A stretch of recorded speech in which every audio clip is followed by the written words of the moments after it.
The broadcast is now starting. All attendees are in listen-only mode. Good afternoon, and thank you for joining us for today's webinar. The webinar will start in a couple minutes. We're just waiting for attendees to finish joining, so please bear with us for a couple more moments, and we will get the webinar started in just a second. Thank you.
Okay, again, thank you everyone for joining us today. We are going to start our webinar today entitled When Disasters Strike, What We Learned from Hurricane Irene.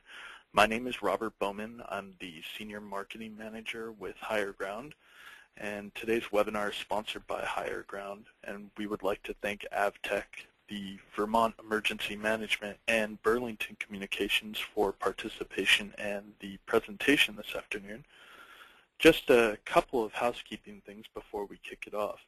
You're currently muted, so if you do have any questions, you should see a little question box in the toolbar. If you have a question, go ahead and feel free to submit the question, and at the end of the presentation, we'll open it up to questions and have a question and answer session. Also, this webinar is being recorded, so if you have a colleague or friend that you feel might benefit from viewing this webinar, they'll be able to view it later on the Higher Ground website, which is capture911.com. And so let's kick it off. I'm going to pass the controls over to Todd Goad with Burlington Communications. Go ahead, Todd. Hey, welcome everyone. Like Robert said, my name is Todd Goad. My company is Burlington Communications. I am Rob Schell's radio and dispatch console vendor. My company supports the majority of public safety dispatch centers in Vermont, including Vermont's 4 locally owned 911 PSAPs. There are actually 8 911 PSAPs in Vermont. The other 4 are owned and maintained by the state of Vermont themselves. Now, today the story is really about Rob Schell's experience, sitting at Vermont Emergency Management during Hurricane Irene. But I'm here to answer any technical questions that may arise about his dispatch system. My title says sales manager these days, but all my experience comes from the service side of dispatch communications. I've crawled under many a dispatcher's desk to trace wires, so if any technical questions come up, just ask me. And actually, I'll pass it over to Rob to introduce himself. Thank you, Todd. My name's Robert Schell, and it's a pleasure to be able to talk with everyone today and just share the Vermont experience as a result of Hurricane Irene. And I just hope to tell our story today, which is definitely still an ongoing one in terms of recovery. My job at Emergency Management is essentially we are the state version of FEMA, so we do the response, recovery, mitigation, and preparedness training and activities surrounding any kind of disaster response that occurs in our state, of which we have one. So with that, I look forward to talking with you, and we have some good pictures and depictions and a lot of great information today. Thank you. Thank you, Robert. My name is Kevin Williams. I'm the VP of Product Development here at Avtech.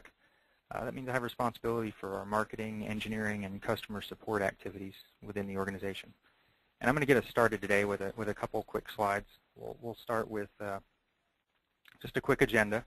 I'm going to take these first couple items, give you a quick overview of dispatching, specifically IP dispatching, and then talk about disaster recovery scenarios and how an IP-based system can assist in recovering from various types of situations that may occur. Then I'm going to hand back over to Robert, and he's going to walk through Vermont emergency management and specifically Hurricane Irene. So we'll start with the dispatching overview. So really any kind of discussion about dispatching always includes workers out in the field with land mobile radios. Generally several workers out in the field that use a radio tower to communicate amongst themselves and accomplish some task. And so here's a fairly general purpose worker. Maybe he's a miner, maybe he's construction or maintenance for a building. There's various scenarios and roles that may play out here. But at some point, the geographic nature of those workers being spread out or the need to synchronize their activities requires the need for a dispatch center and a command and control type of environment where you have an operator at a desk that's coordinating with these workers out in the field. Now, to connect the dispatching center with the field personnel, in an IP-based system, you would use a WAN connection to accomplish that. You would take the radio infrastructure and connect that up to the WAN, and you would drop in some sort of servers. In our Avtech system, we call these VP gates, voice protocol gateways, that would connect to the radio infrastructure and then back to the dispatcher and convert between various radio protocols and provide the dispatcher with a common interface. And once that basic system is in place, you can then scale to add a second position for dispatching, or really multiple positions for dispatching, to coordinate the activity of those workers in the field. And that's your basic IP-based dispatching system.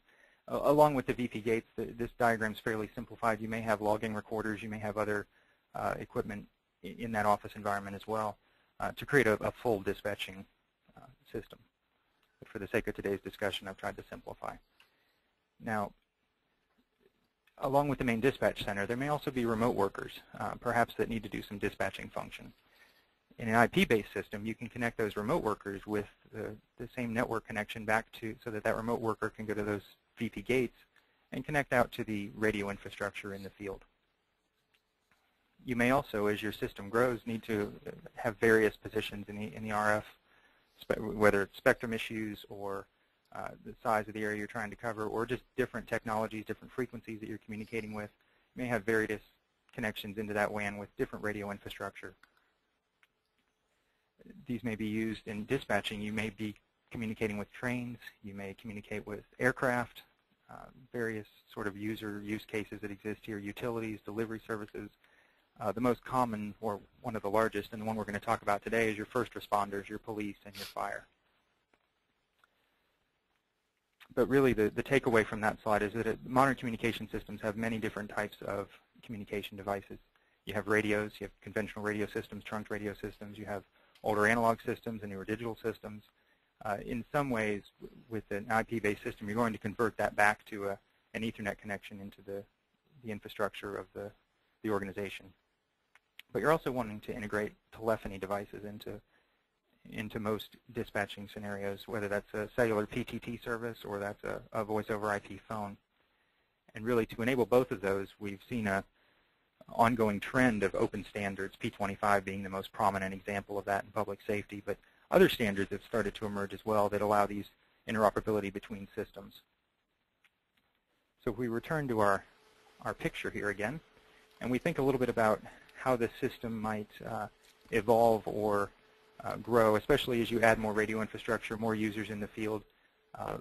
Perhaps instead of having those VP gates at the dispatch center, they may be placed at a data center at another site, again connected to the wide area network. And then those dispatchers at the top could use the VP gate machines at the data center to convert the protocol into whatever radio frequency device they need to talk to and speak to a worker out in the field. We may also have remote workers in remote office locations. Perhaps these are administrative, supervisory type positions. As the dispatcher starts to escalate an issue, they may need to tie them in as well, and they would benefit from a single user interface that would not only let them talk to the workers in the field, but also let even a remote dispatcher talk through to a remote office worker, bring them into the conversation, or just alert them to what's going on. And then as we get to really the topic we're talking about today, which is disaster recovery, we start to think about scenarios where we would add a backup center. And this backup center would look very similar to the dispatch center, would have a similar set of servers connected into the wide area network, would have positions for one or multiple dispatchers connected together, may also have additional office personnel that exist at that location that are tied into the network as well. And really, now you start to see how things, connectivity really expands, and really you can get to maybe the dispatch worker at the backup center could use even the VP gates at the main center to talk out into to a police officer in the field, or the remote dispatcher could use another set of VP gates to talk to that backup office worker. But really the ultimate goal that you arrive at with an IP-based system is this idea of any-to-any connectivity.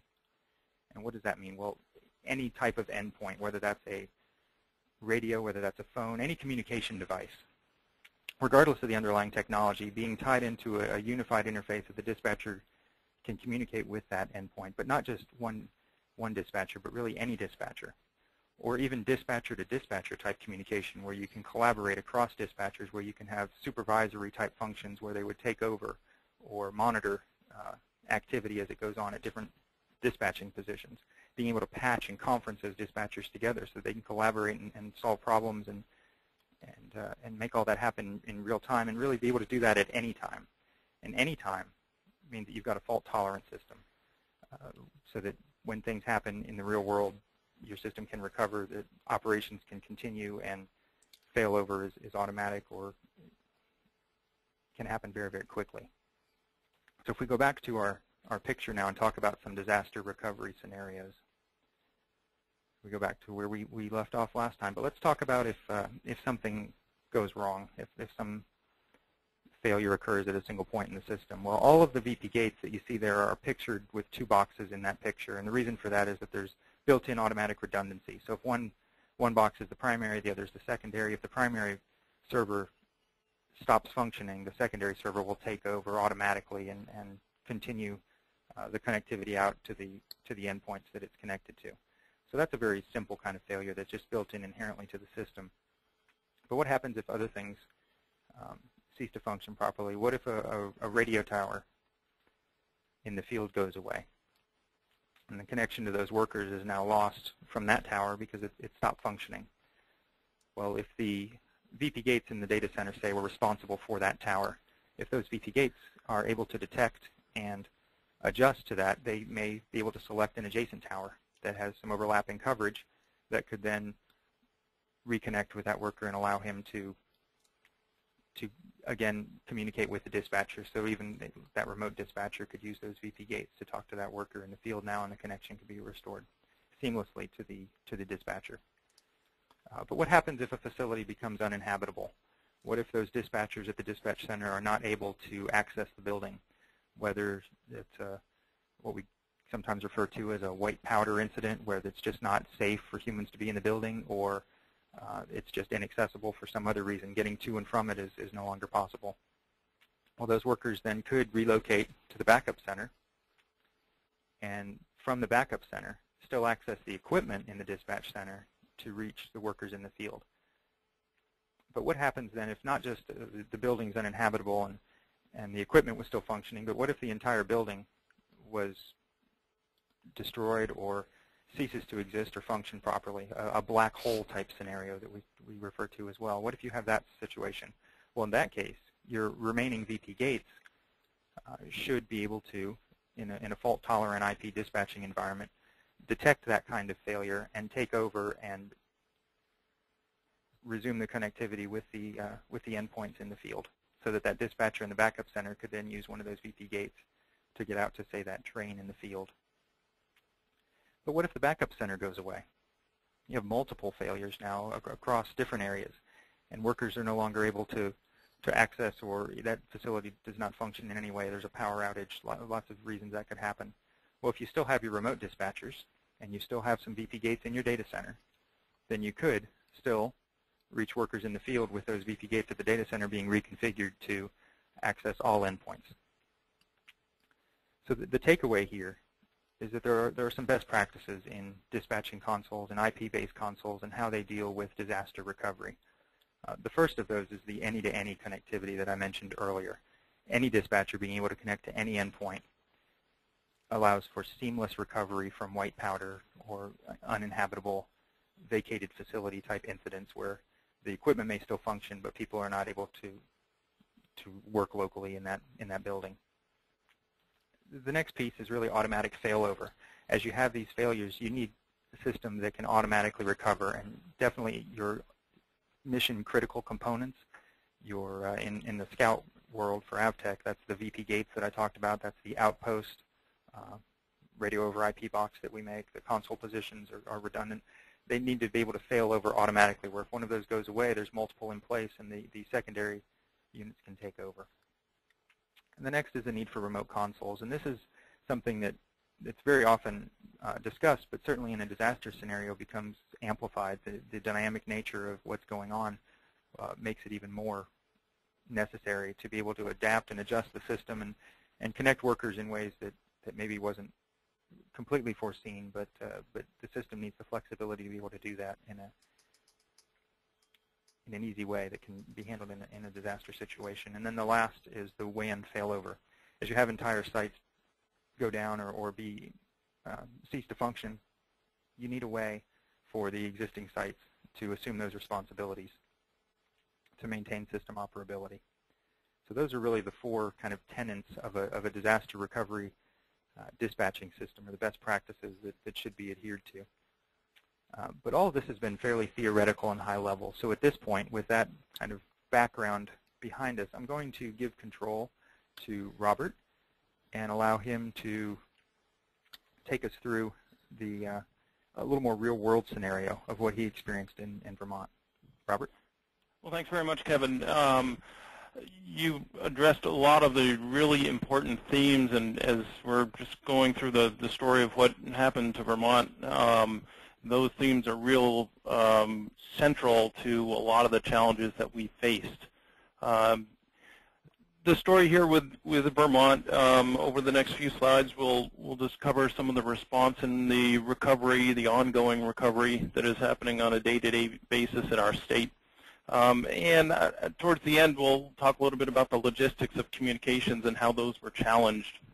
I'll talk a fair amount about some of the details of what happened in our state. The pictures certainly tell a lot of what went on. As you can see in the larger picture on the left, a lot of our roadways were partially or completely eradicated by flash floods. A lot of the silt and the muck runoff, while buildings would sustain some of the rainfall, the mud flows and various things that were brought about by the water then brought a whole host of health hazards and incapacitations to buildings, even though they are structurally sound in terms of being inhabited, is another big issue. In the lower right, about a half-mile from our emergency operations center is a brand new fire station built in the town of Waterbury, and this is the morning of the Monday morning of Irene coming through our state.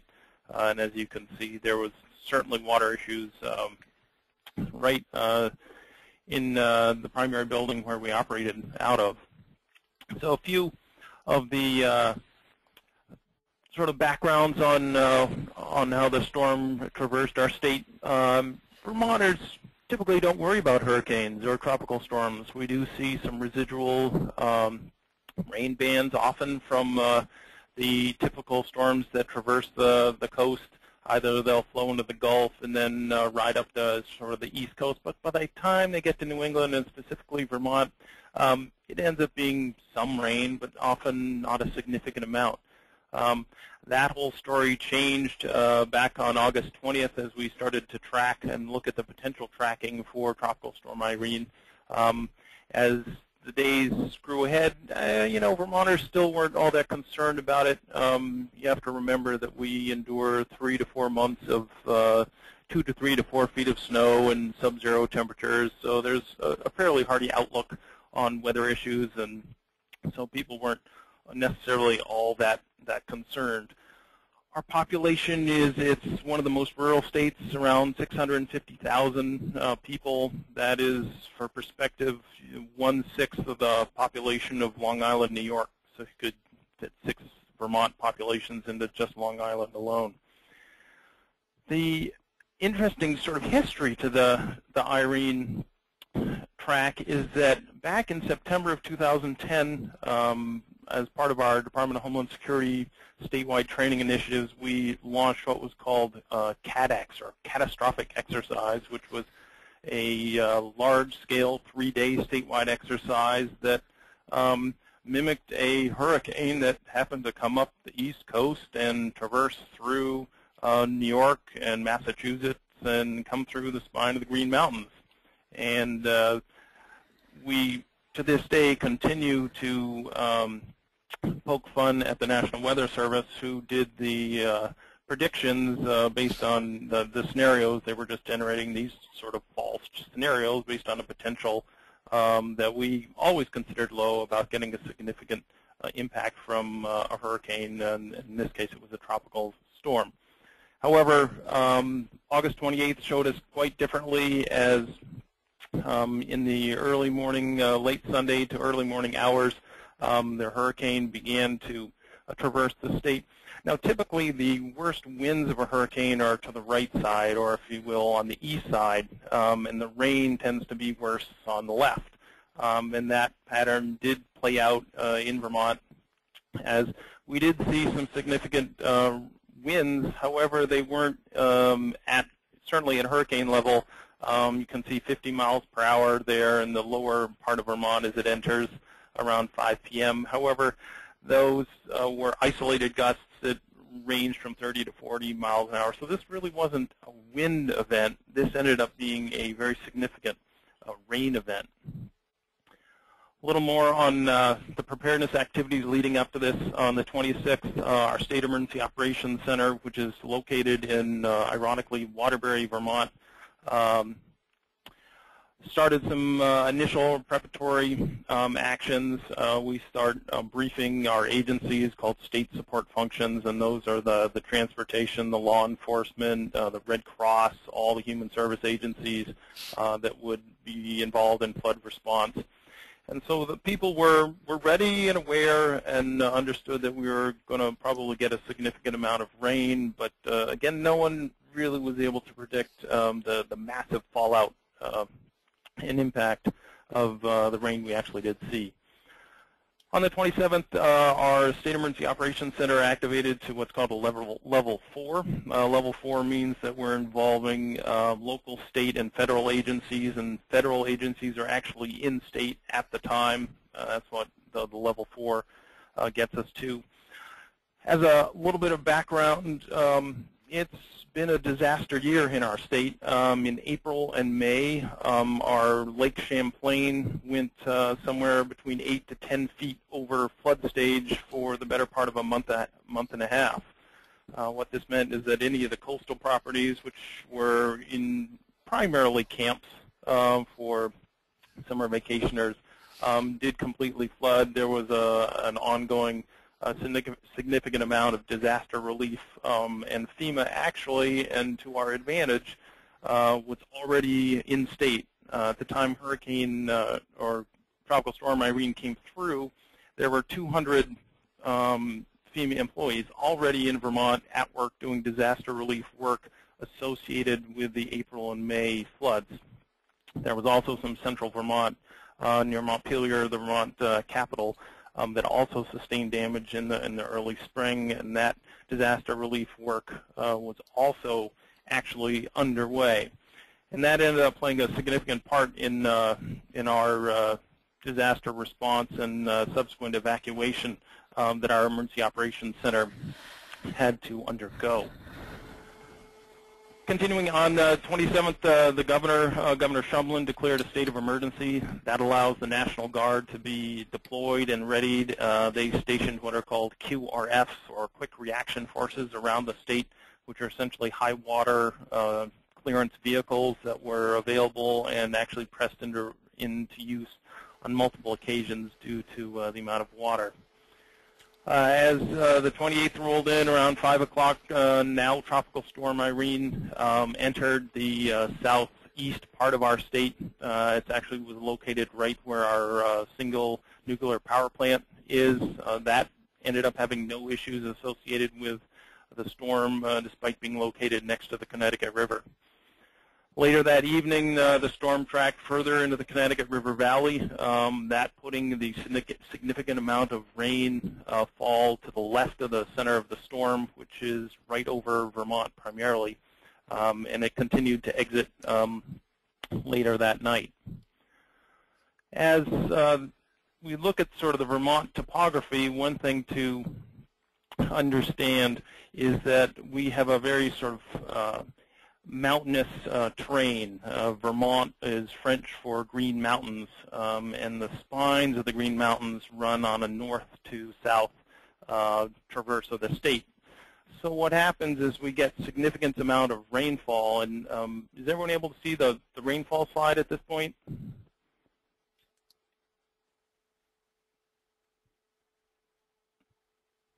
I'm still showing the preparedness activities one. Yeah, it hasn't changed, Rob. Oh, okay.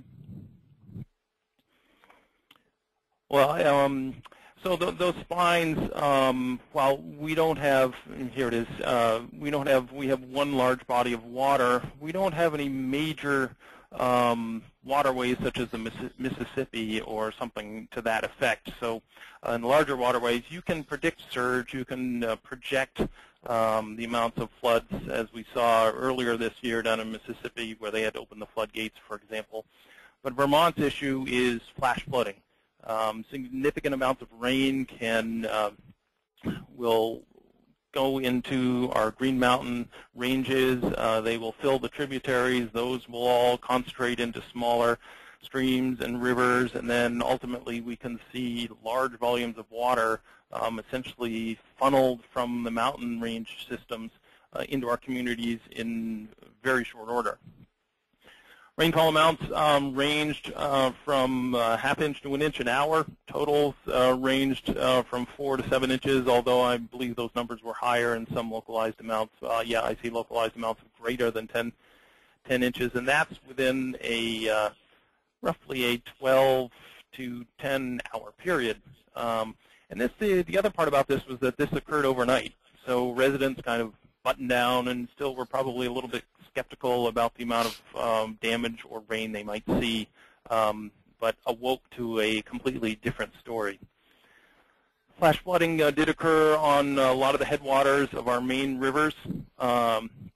The challenges with a lot of these rivers is that there are a lot of roadways that are built next to them, and we'll see some footage of that here very shortly. Back in 1927, there was a significant flood that occurred in our state, and these levels brought about by Irene were equal or greater to that flood, and the 27 flood is considered the largest one that we have experienced, certainly in the last measurable couple centuries. And again, the wind was an issue, but we did not have wind-related impacts. Those typically would be down power lines, down trees, and those sorts of things. And that wasn't a factor in this storm. This was all about water. A little bit more on the response highlights. Pittsfield to the right in that picture shows a house. Residents, in some cases, did have to evacuate in multiple places overnight. They would leave their house. They would come back to find it inundated with water, without a foundation, moved, or completely destroyed. And several people returned to try and find their buildings and their homes to find that they simply were no longer there. And they would find them half mile to miles down the riverways. So our State Emergency Operations Center, located in Waterbury, Vermont, has always been located on a floodplain. It's in a state office complex, which was formerly our state hospital back in the 1950s. At the time, the number of state employees that work at this particular complex is around 1,500. And it's a range from the Department of Public Safety to a lot of the human service agencies that serve the state of Vermont, providing really vital functions for the citizenry. So the Winooski River, which is in the backfield off of the state office complex, has flooded in the past, but it has not impacted any of the buildings. With Irene, however, north and south components of the river began to flood and closed off essentially access north and south to the town of Waterbury. Water levels continue to rise.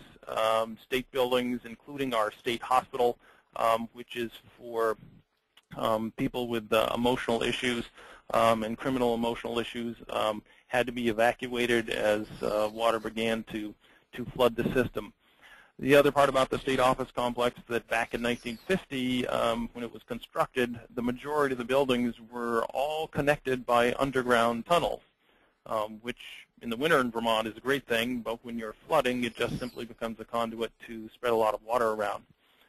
The Department of Public Safety building is connected by one tunnel, which did in fact fill with water and did start bringing water into the basement of the building. No actual flood waters reached from the outside of the public safety building, which is also part of our state crime lab. So the building itself did not have external water. There were issues with water coming into the basement, and that impacted the power system that did feed the building, as well as some of the phone and therefore internet connectivity. The decision around mid-evening on Sunday of Irene was that we needed to relocate and evacuate our emergency operations center. Now, earlier, as Kevin was pointing out, you need things like redundancy. You need to think about, alternate plans and options. And we had some of those in place, but we were also transitional in that our state EOC actually had just completed mostly a 2-year renovation process, and we had only moved back into the building for 2 weeks.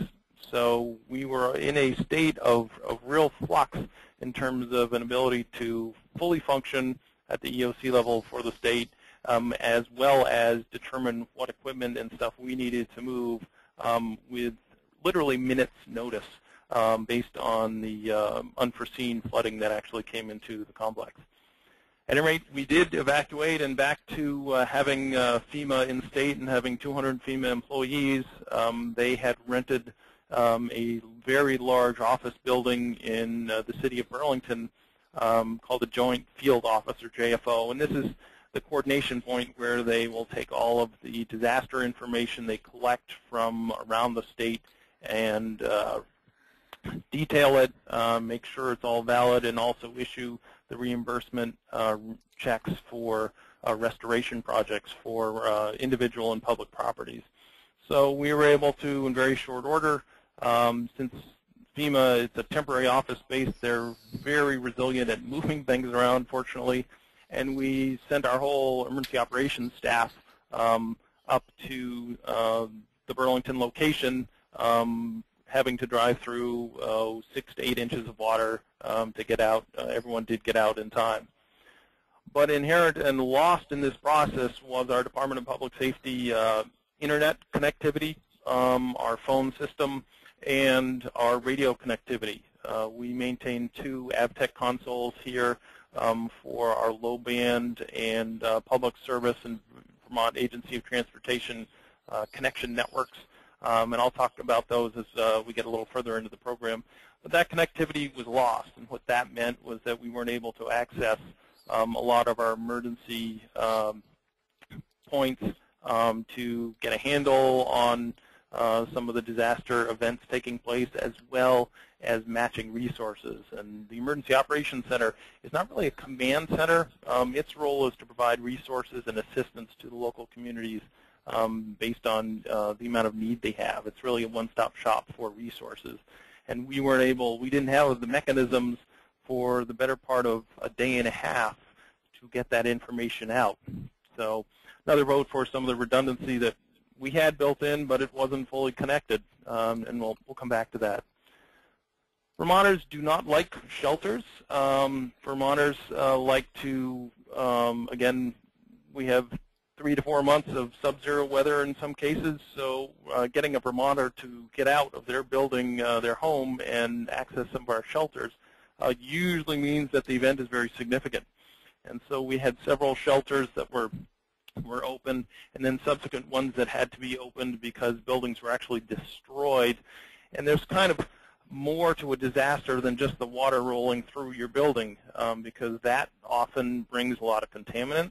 If you have, particularly in our Waterbury State Office complex, several of the generators overturned, and that water that was around therefore filled up with diesel residue, and that diesel residue floated into many of the basements, and that makes it uninhabitable. It has to be cleaned, and then you're into months for recovering the building for any kind of occupancy. And that occurred at the residential level as well. So we had a record number of over 30 community-based shelters open to provide help to citizens who were displaced or forced to evacuate. The story of the power loss, we did have 50,000 customers at peak with lost power. That's, again, about a little less than 1/6 of our state was not receiving power. It really, to the credit of the electrical utilities, they had brought in companies and extra assistance from Hydro-Quebec and other Canadian power companies, several hundred crews, in fact, and they were pre-staged probably 2 to 3 days before the hurricane even arrived. So in record time, power was actually restored to a lot of the communities. They were able to do that well ahead of actual road access being restored, because many of the roads were actually so destroyed, but they were still able to get some kind of electrical functionality into communities, which was very lucky. Fortunately, this occurred kind of late summer in Vermont, so the temperature was still reasonable, so that people were not in a exhaustive heat exhaustion kind of level, and they weren't in a freezing cold kind of range. It was kind of right in the middle, so that fortunately was very lucky. That luck, however, is running out as we approach our snow season. We're starting to see little bits of snow in our upper hills and mountains now, and the temperature is going to drop down into very cold areas fairly soon. So a lot of the residences that people are still living in but are not ready for the winter, that is one of our ongoing challenges. Town isolation was not something we had dealt before with at emergency management.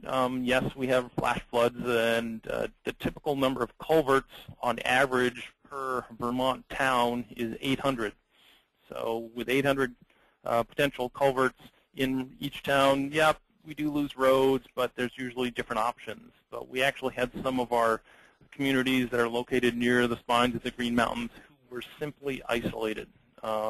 Bridges and roads were destroyed in so many places that it made them absolutely impassable.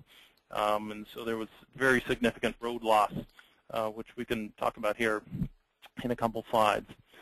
Initially, we estimated roughly 250 local roads were closed. That ended up going well over 500 in our state. We did have, very unfortunately, 6 Irene-related deaths. These were not related to actual citizens getting surprised by the flash floods. These were more related to people trying to traverse or get to different areas due to the significant flooding. We had an unfortunate story of a father and son who actually, during the night of the hurricane, went up to check the city reservoir located near the town of Rutland, Vermont, kind of in the the southern central part of our state. And while they were driving up to check some of the relay pumps to make sure they were operational, part of the roadway and an embankment that they were near completely gave way, and they were washed into a flash flood circumstance and unfortunately didn't survive. Part of our disaster response is federal assistance. We already had FEMA in state and able to provide us, but we do have to have the specific declarations. An emergency declaration was signed by the President very shortly after Irene came through, and it allows for a lot more federal resources to be mustered and brought into our state. A little bit more about the response highlights. Almost every state road was impacted. 133 state roads were closed and 30 state bridges. In the lower left, you'll see one of those bridges that was washed out. It's probably can't quite see, but someone has written in very large white, probably chalk, RIP, rest in peace. And this sort of bridge scenario was very common where there were simply not enough resources to restore them. These are the kind of bridges that have to be built over a summer. It takes several months. These are not just sort of small bridgeways. So this was part of the big access issues for communities. And there were several stories on the news of, well, school was going to resume, and so people would have to walk across the stream bed, go up a ladder, get onto the road, maybe go down another ladder, cross a stream bed, and finally get to where the bus was able to reach them. Pretty amazing stories of the hardiness of the Vermonters wanting just to keep things going. The National Guard was also a very big player in our response. Together with FEMA, we had 16 commodity trailers. These are 18-wheel trailers that came up from Massachusetts with things like water and blankets and just those initial critical items you need for basic comfort and survival. 28 towns were provided air support. We had helicopters from several different National Guard, state National Guard guards coming in, and they were doing airdrops of water and various supplies into some of the isolated communities. 64 towns were serviced by ground. My suspicion is that number is actually fairly higher. But we're talking about sort of the topography of Vermont, and on that right picture you can see our Route 4, which goes east-west roughly in our state, and it goes up to Killington, one of our primary ski areas in our state. Traversed a lot, high amount of traffic, links a lot, but you can see on the right side the post-flash flood arrow where we have those smaller streams that again are overloaded with water, and then they just meander in and clearly just are eroding significant parts of the road. And this, you didn't have just one washout. You had multiple washouts of one road, which made it just extremely difficult for any kind of emergency service access. And the long-term support of restoring that, the amount of fill, just basic gravel fill, is continuing to be one of our largest challenges.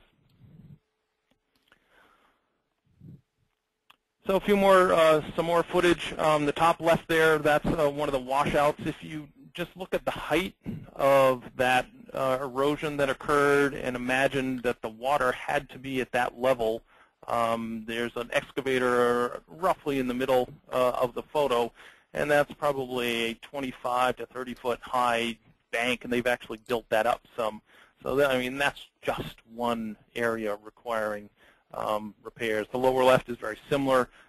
Just huge amounts of fill and gravel was eroded out that impacts the roadway, but also along some of these roadways and railroad tracks are fiber optic cables and different communication pathways that are carried as part of the road direction. So very significant amounts of utility and infrastructure impact. And then some of the restoration efforts on the top right, and then the National Guard. We had a significant amount of engineers come in from the state of Maine's National Guard who worked here for several weeks just to restore emergency access. The National Guard has an edict that they can do disaster recovery operations up to the point that they can restore reasonable and primarily emergency access. They cannot compete with private industry, so at the point we get in that range, the guard units returned, and most of the primary emergency access sites had been restored, thanks a lot to their work.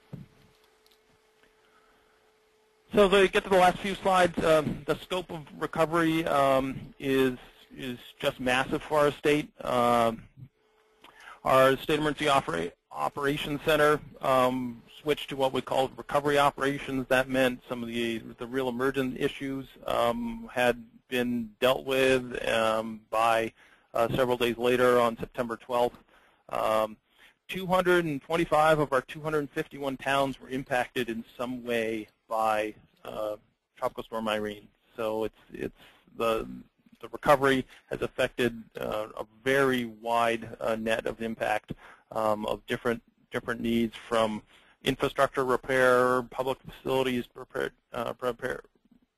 repair, as well as individuals who a lot of their challenges are having to fix things themselves because the costs, even with FEMA reimbursement, far exceeds what they can do. A major disaster declaration was received from the President on September 1st. FEMA assigns it a number. That's actually about the 5th or 6th FEMA disaster declaration number that we've had this year due to the earlier flooding. Public assistance, and there's a couple of different ways. How does FEMA help? I'll just spending a very short amount of time on this. Public assistance, meaning any state or municipal impacted structure or community, was approved for all of our 13 counties.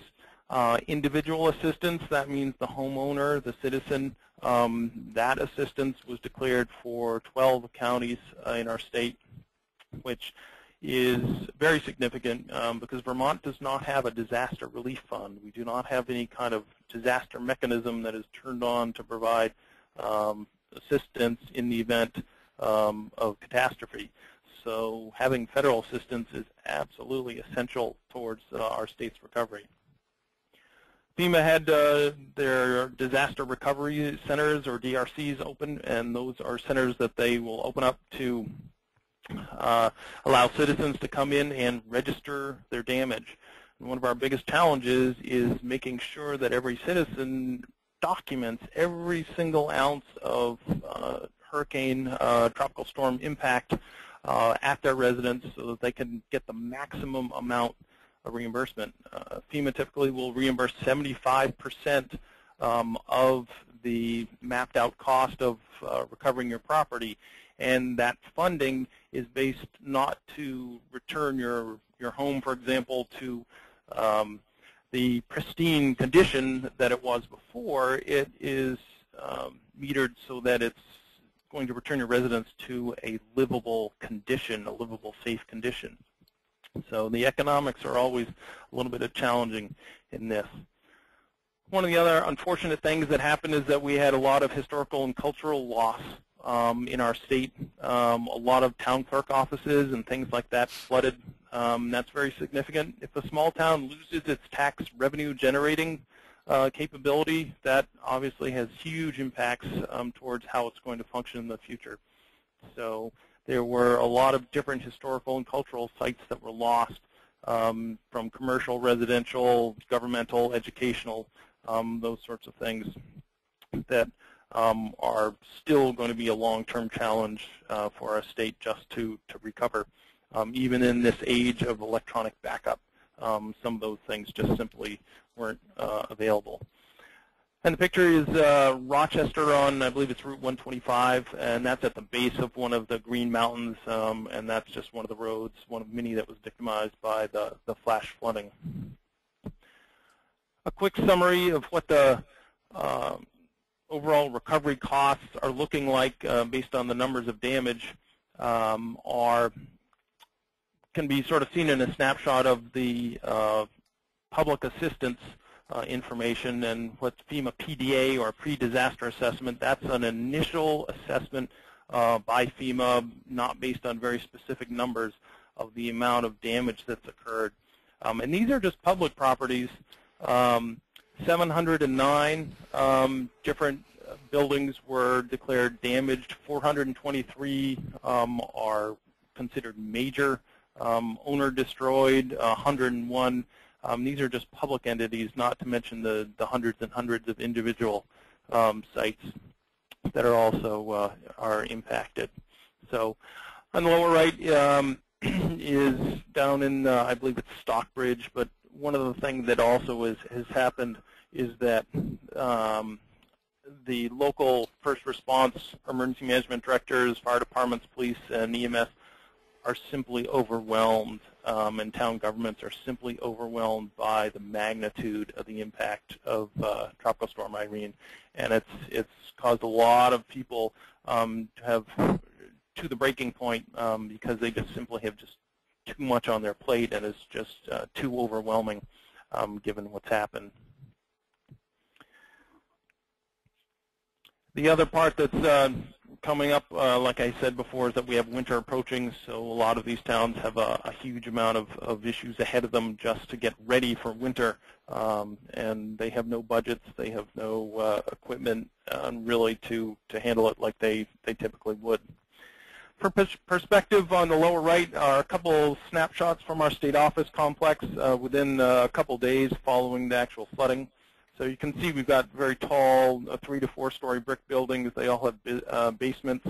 And then the lower right, those are copiers inundated with water. The amount of debris and cleanup is just massive. You have to put the debris somewhere. You have to determine whether it's hazardous. All of these sorts of things have to be factored into your recovery. You can clean it up, but it also simply has to go somewhere.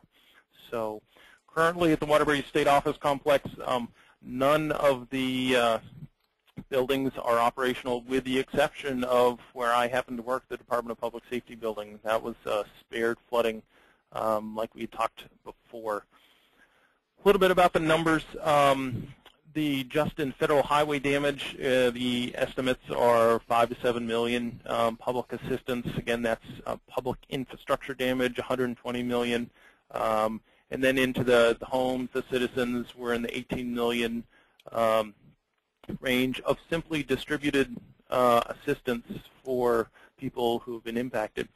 One of the absolute beautiful things was that, again, since FEMA was in town, we were able to move through some of the operational paperwork in record time, and that meant that people were actually being issued dollars for recovery efforts within days of the event. And based on historic federal declarations in Vermont, that often takes 2 to 4 weeks anyway just to get the paperwork and that process in place. So we're actually able to see some relief efforts from federal assistance very quickly, which was really fantastic. Some of the businesses are eligible for what are called SBA, or Small Business Administration loans, low-interest loans. Those quickly are into the 13.5 million range. All in all, these are some earlier numbers. We will be over $1 billion, that's with a B, just for the state of Vermont for recovery. And in our economic times, particularly in our state, that is very much a significant issue, and is going to have just amazing budget challenges probably into the next decade, I would say. Some of the, we do have, when we reach out to other states through what's called EMAC, or Emergency Management Assistance Compact, those assets that came in were in about the 14 million range.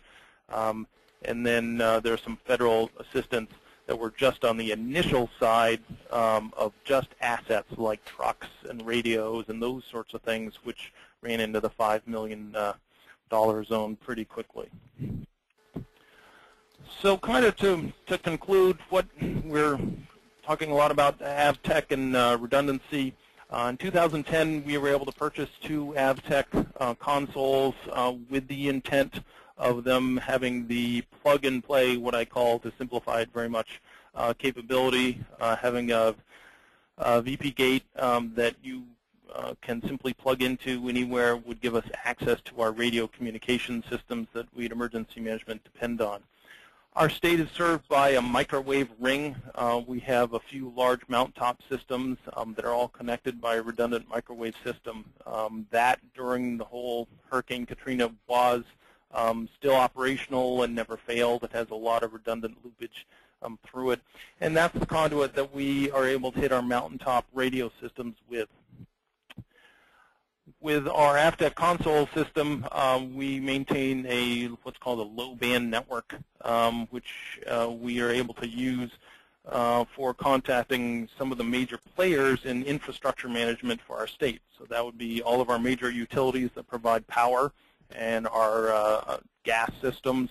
The National Weather Service is linked to it as well. We have 2 weather services offices that serve Vermont. One is in Burlington and the other is in Albany, New York. The FEMA Regional Coordination Center, which is actually located in Maynard, Mass., is also able to be linked to this network. So we actually have a federal contact point with this console system. And the National Guard, we're actually, in terms of expanding our system, and Todd and I have talked about this and are going to have further discussions about bringing the National Guard on into the network, which, again, linking the resources but maintaining redundant parts. That wide area network is really critical, so you have different input points that in the event of, oh, hey, your state emergency operations center is flooded, you need to go somewhere else, you can still maintain 100% or close to 100% connectivity because you have a WAN system, and these consoles are very helpful with that.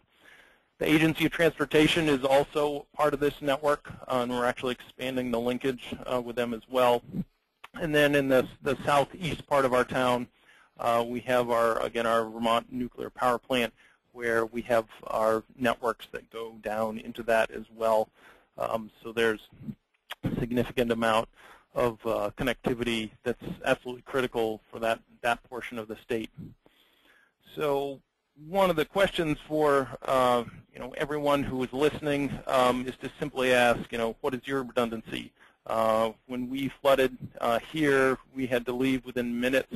Our console system was not immediately available, although we were in short order able to reestablish it at the Joint Field Office of FEMA up in Burlington, simply because we had internet connectivity and we were able to set that up, and that immediately gave us huge access to some of the recovery efforts, and as well as just, it's always fantastic redundancy to have that with your utility companies and weather service and those sorts of things. So a little bit different from some examples where there's a law enforcement or a fire and police EMS. Our mission with emergency management is more of an infrastructure down to the local citizenry level network. And so this console system has been the solution for it. We're going to further expand the capability of it to bring on other different services, especially with the National Guard, is going to provide us some very effective redundancy. So it was one of our, in the face of a large-scale failure, as Kevin had talked about in the initial slides, which we certainly had, we were able to use this technology to bring back a network which, absent this technology, I just wouldn't know how we would have been able to do that. So I appreciate everyone's time. I certainly have probably talked longer than we had expected, but I'm certainly would also like to just hear a few stories. I know Todd Goad had some observations as well from the storm. Oh, thanks, Rob. Yeah, I did. You were talking about the roads, and it reminded me I had to go down to deliver some radios to one of the fire departments that was in need. And they were one of the towns that was isolated for 4 or 5 days. They had no roads open. And so finally when they got the roads open and they were able to communicate out, they called for help. And I didn't know what I was going to get into, but they were only allowing emergency vehicles and construction vehicles through. And it still amazes me they actually let me through, because those roads you see in the pictures, that's what I was driving on. And everywhere there was a culvert, it was carved out like 50 feet, and the construction guys just threw rocks and dirt in there. And fortunately, I had a four-wheel drive vehicle. So the fire department was surprised and pleased that they actually let me through, but it was pretty intense. Did anyone have any questions?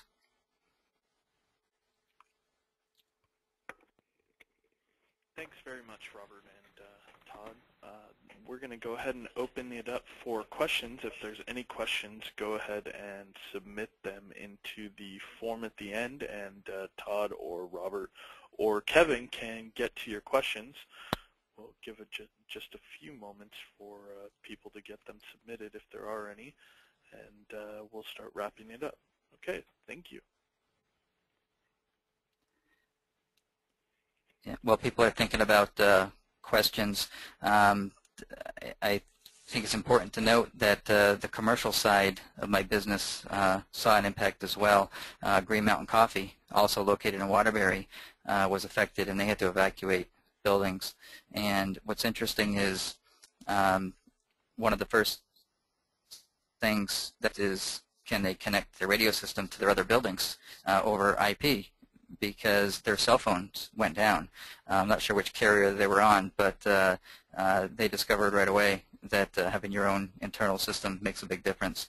And the New England Central Railroad, they weren't able to move trains for several days, and they're already talking about backup dispatch as well. And the same question keeps coming up.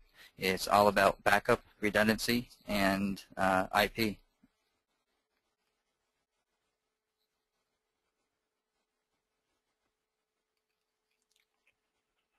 Okay, thank you. It doesn't look like we have any questions at this time, so we appreciate you attending the webinar this afternoon, and we're going to end it. And again, as mentioned before, this webinar will be available on demand on the Higher Ground website, capture911.com. Thanks so much for attending. Bye.